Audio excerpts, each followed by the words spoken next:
We look for people who are servant-hearted in nature. I look for people who are honest about their successes and where they can grow. Again, I think going back to self-awareness in that component. People who are driven, they want to make an impact.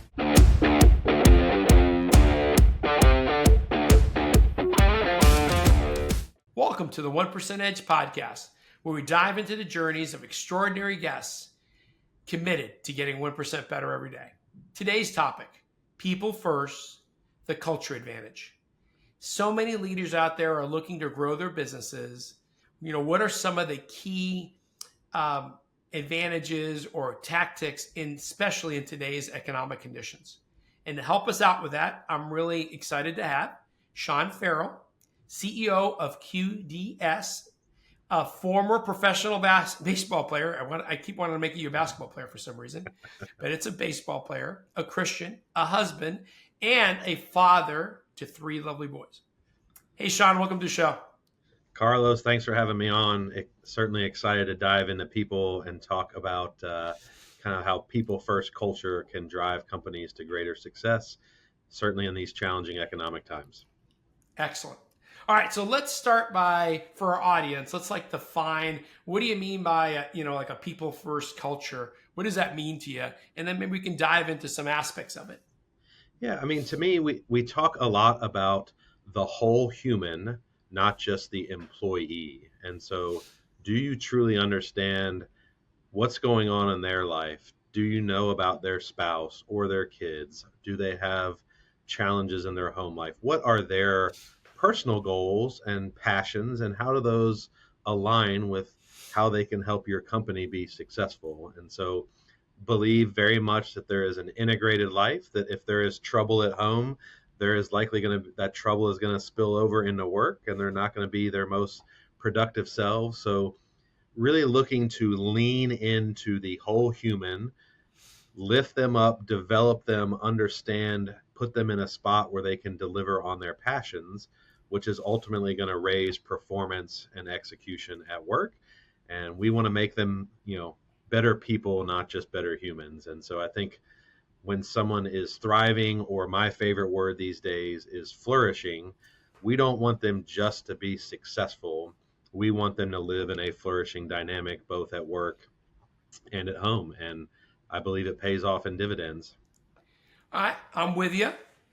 And obviously, every organization's got kind of its cultural identity, if you will, right?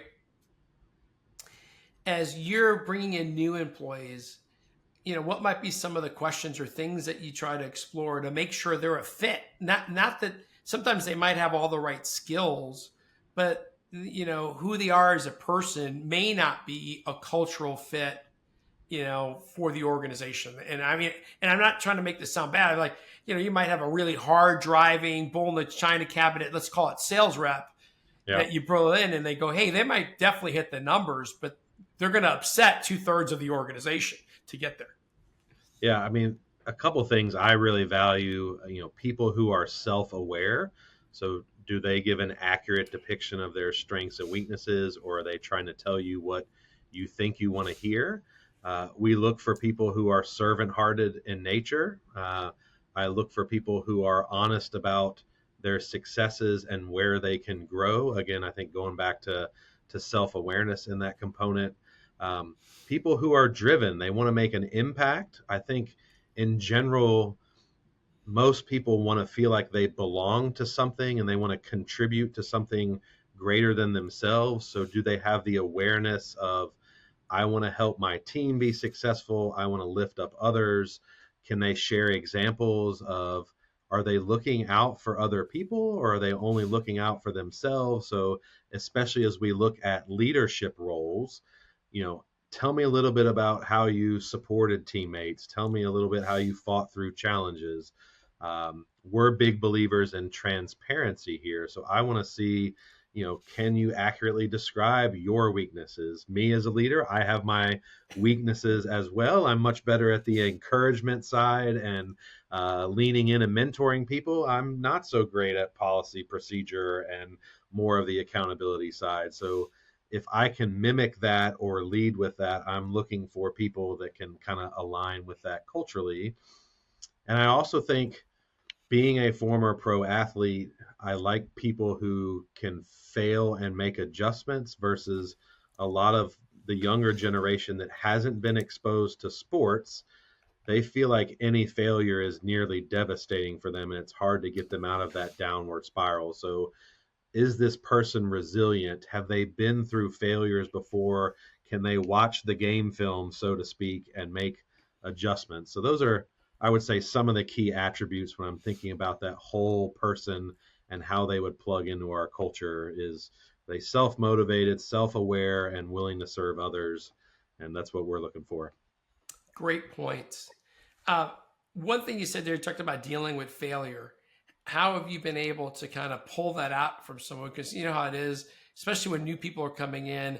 They're the it's like, it's like the beginning of dating. It's like a perfect marketing campaign, right? They're everything you've ever wanted and then some. At least that's how they want to portray themselves. But sometimes what you really want to know is like, not only like have you hit your numbers and you've been successful, but how have you dealt with failure in your life, and and what have been some of the failures in your life and what you've learned from them? How do you try to pull that out as you get people coming into your team? Yeah, I mean, I think it goes back to two of our core values that probably many companies share when we look at honesty and integrity. And I tend to inject some humor, even though it's a reality. And just, we talk about mistakes, and mistakes are going to happen. We are able to fix just about any mistake you can make. But we have these long term customer relationships, and mistakes we can't fix are things like lying or deceit. Like if you break something or plug in something backwards or whatever physical mistake you can make, like, we can fix that. And I often open with, we all make mistakes every day. Mine are just more expensive. And so that tends to get a chuckle out of them. And it's like, there's really no decision that you're going to make as a new employee that's going to run this company over the cliff. Like, that's my job. Like, I'm making the decisions that are going to really impact the company, that could take us in a direction. So don't sweat making a mistake. Now, if you're going to make the same mistake over and over, then we're probably going to have a problem. But if you make a mistake, learn from it and adjust. And then we normally work that into more of a question of like, well, tell me some ways you've made mistakes, and then what did you learn, and how did you prevent yourself from making that same mistake? So I think that puts people at ease, one, to hear from their leader that they make mistakes and mistakes are okay. And then also tying that up with, well, how are you going to prevent from making the same mistake over and over? Because that's the key to life. It's not what happens, it's how you react to it. And that's really what we coach here as well. Love that. The Your business has obviously been very successful. So it's grown. So you've hired more people, and people have had to expand the roles. How do you coach them up? Like, once now they're on board, what are some ways to, get people to can grow in their own careers and positions so that they can grow along your own journey, right? Yeah, as we've been blessed with a lot of growth, it really comes down to leadership development. And we talk a lot about the depth chart and kind of having that, who is the next person up.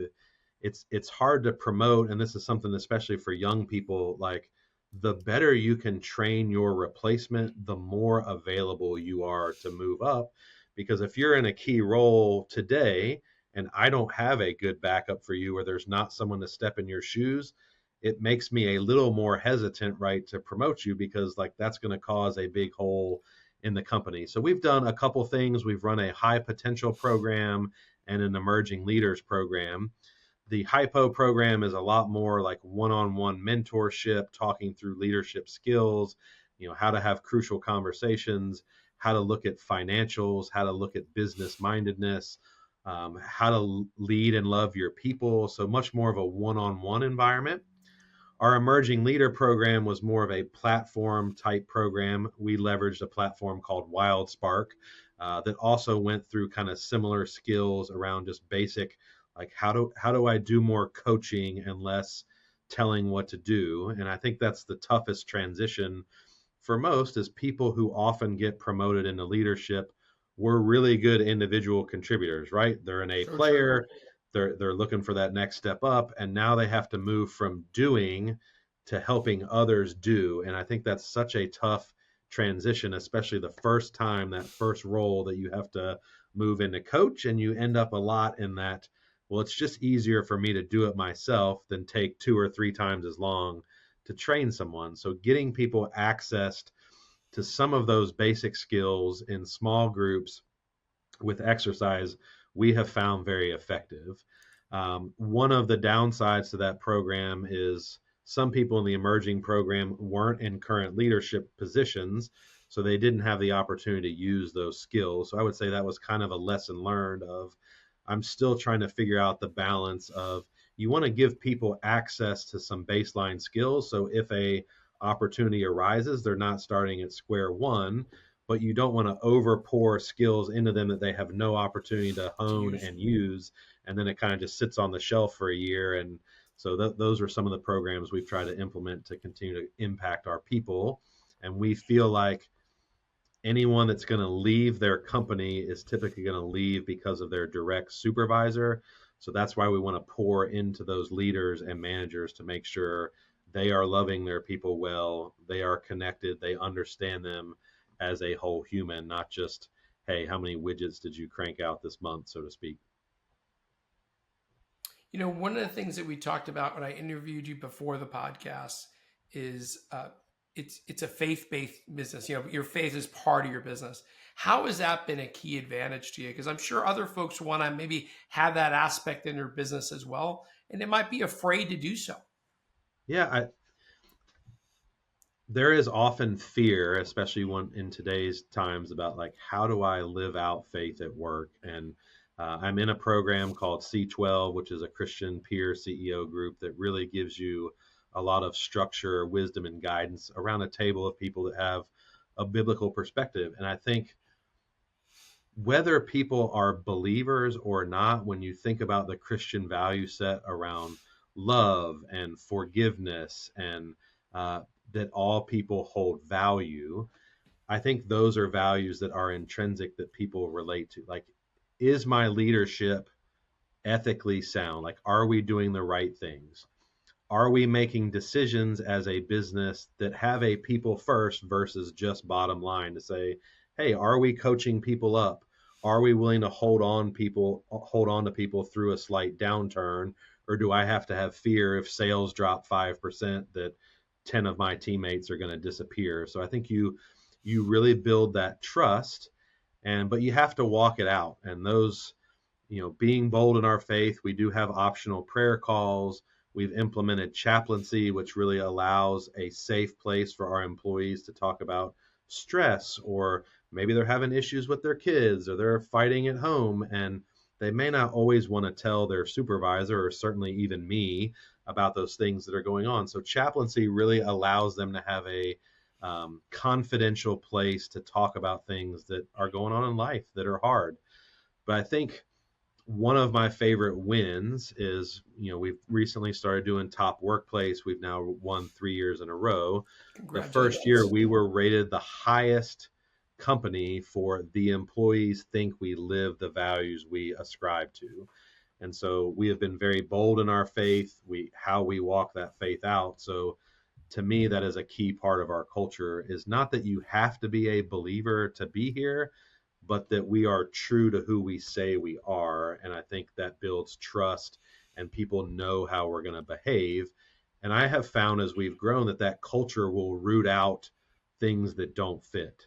And it's not things that I can even see, but people have pride in that culture, that they're passionate about who we are. And if someone comes in and they get through the interview process, because maybe they were in fake it till they make it mode, and like it turns out that they're starting to violate core values, like, our team can find that out relatively quickly and exercise the tumor, so to speak, which to me is a good trait of a strong, healthy culture that's not all driven by me, but they become passionate torchbearers, if you will, of a strong culture. So if I got this right, because I think this is a key point, it's not that like you have to be of Christian faith to work there, but you do have to realize that you at your core you have Christian values, and we're open about them and what they are and what they mean to you, and you live them every day. and then people coming in can make their own decisions, right? Correct. Yeah, I mean, serving the community is how we operate. And we have our own 501c3 charity. So we talk a lot about being a great business. We do care about profit. We do want you to grow your career. We do want to increase wages, but we have to be operating well so that we can have a bigger impact to the communities we serve. And again, I think that ties them back to people want to be seen, heard, and valued, and they want to belong to something great, and to know that their work has a purpose and that that purpose is also driving impact to communities they live, work, and worship in. It becomes a galvanizing factor versus, hey, we just like to grow our EBITDA 2%. Isn't exactly the rally cry that everyone's like, yeah, let's do that. Well, since you mentioned financial goals, the reality, some of the people in our audience are going, hey, that's all good and well, and I believe in people, yada, yada. But I got a number to hit. I got a business to grow. I got families to feed, and I can't feed them, and I can't have this. Without a thriving business, I can't have, I can't just live the values and have a failing business, right?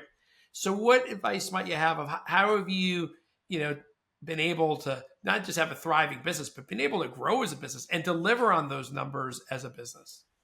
Yeah, I mean, I think it goes back to people who people who know they are appreciated and that they are seen. So we talk a lot about recognition here. And so I think if people know that they are people can see what they're doing, they appreciate it, they understand the contribution they're making, they will often go above and beyond. And again, we have been blessed to share a little bit of the financial metrics. Even as late as 2015, we were about a $5 million business. Today, roughly 10 years later, we're going to do just under 50 million this year. So we've been through this dramatic growth cycle from roughly 30 people to almost 120, and the culture has really propagated that. And while we have had some struggle at time balancing the culture of grace versus accountability, and I'll steal this from someone that came to our table for a period. If you give them too much grace for too long a period of time, you are entering a world of sanctioned incompetence. And I thought that was such a wonderful way to put that, of just because we're faith-based and just because we want to give people grace doesn't mean we're not going to operate with excellence. So I think having the accountability metrics, having goals, having people understand what bonus metrics look like become rallying points. And I think because our people enjoy working with each other so much, it's an environment where I always say, thoroughbreds want to run with thoroughbreds or eagles want to fly with eagles. It's hard to come into a company where everyone is trying to pursue excellence and be an at leaster or mediocre. Like, you want to contribute, you want to make sure you're making a contribution, that you're living up to the standard. And so I would just congratulate our team on that, of as the big culture guy, and we are hitting these goals, that as we get into that management level and key performer level, like, they are driving the fact that this is who we are and we need to deliver high performance, not just be kind of a warm and fuzzy environment. So those are things we still continue to work on, and holding people accountable and kind of flushing out mediocrity when we see it. But because the culture is strong, it naturally pulls people up, of no one wants to be the disappointment or let down their manager or the company that they are now so passionate about being successful. All right, Sean. So I'm going to throw a challenge at you, and I'd Okay. love to get your opinion. And I think the younger generation, rightfully so, has been really good at pointing this out. A lot of organizations, sometimes they believe it, sometimes I think it's just words, talk about their workplace being like a family and how we care about you and everything else. However, it's still a business. And, unlike a family, where you don't fire your son because he's not performing, that does happen in business.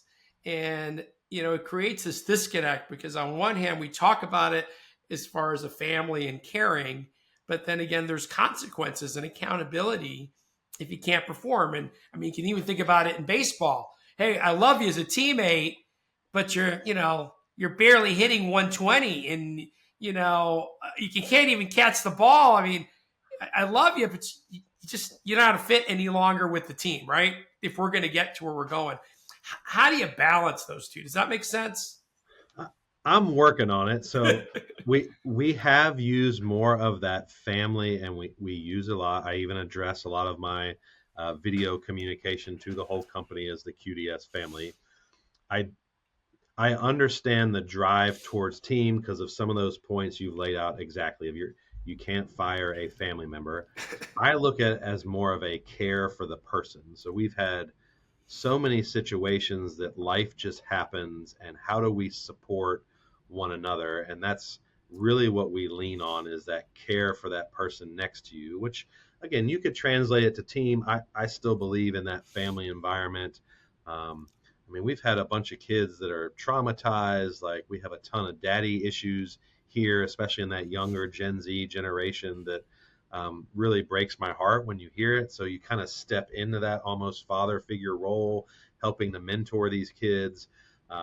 We've done anything for paying for attorneys' fees, for custody battles, all these things that life just happens. So, but it does come back to, I think that culture is strong enough that when people see that mediocrity, or they're not living up to that team mentality, they're going to raise their hand and say, we got to do something about Jesse or Bobby or whatnot. Like, we need to replace this piece because it's dragging down. And that's one of the ways I think we've addressed it with leaders, is we are trying to be so graceful to the one that is the drag.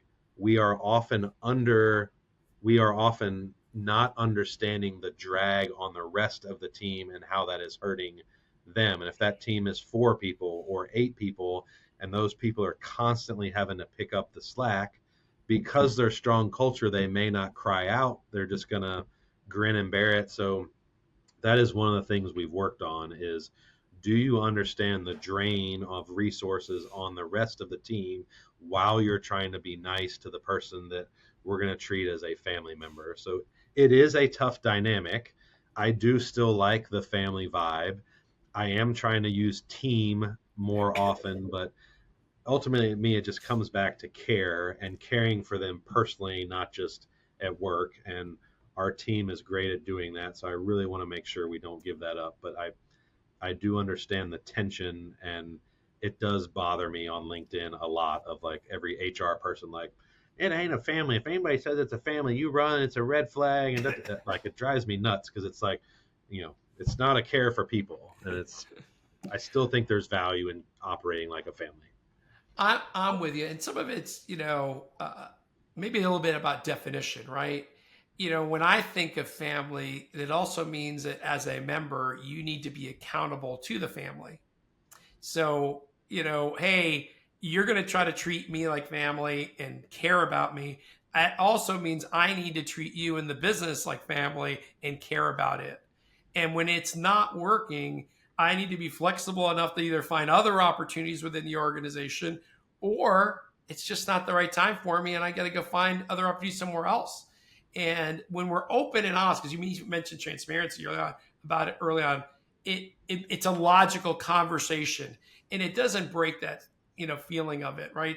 I hate today sometimes where people I call it the word police. All of a sudden, a group of people decide, can't use that word anymore, and Right. I'm like, why? I mean, because it might mean this, but that's not what I mean.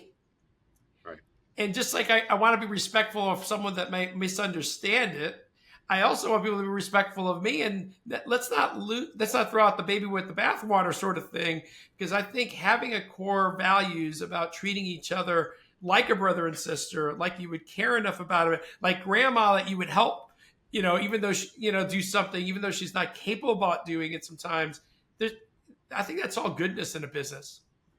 Yeah, and 2 extra points to bolt on there. One, if you declare certain things, so both on the faith-based side and then using the family word, you are putting yourself under the microscope. And to me, you have to even more walk it out, right? And I think that's where the the torches and pitchforks come, is there's all these examples of all these companies saying they operate like a family, only to look at what they did and how they laid these people off and they just threw them in the gutter, so to speak. So those are things we do consider about what is right. And at the end of the day, sometimes we have to make some tough decisions, but are we loving people well on an exit? Maybe they're just not a fit right now, or this is not a good season for them, and there is a better role that may be even less stressful for them because they know they're not performing. And it's kind of an act of love to kind of relieve them from that position, find them a new role Right. or a new home so they can again flourish in a different spot versus forcing a square peg into a round hole. I'm with you.